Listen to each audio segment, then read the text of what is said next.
Assalomu alaykum.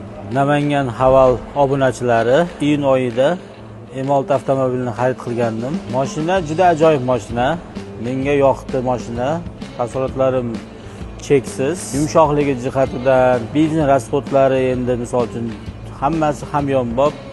Menga juda yoqdi mashina. Boshqa salonlarda ham ko'rdim. Ular gabarit yoqsa, rasxod yoqmayapti. Rasxod yoqsa, gabarit yoqmaydi. Kiyalarni ko'rdik, Chevroletlarni ko'rdik. Ularga nisbatan bu ancha funksiyalari ham juda o'zgacha.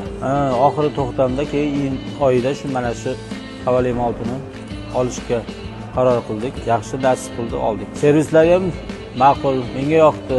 Xodimlarga ham rahmat, keladi, xushmuomala. Bir xil joylarga bordik, olishdan oldin xodimlar yaxshi emas. Ko'rdik shunaqa joylarni ham. Lekin men Namangandagi Havalga 5 baho qo'yaman misol uchun. Haval Namanganga rahmat, obunachilarga ham rahmat.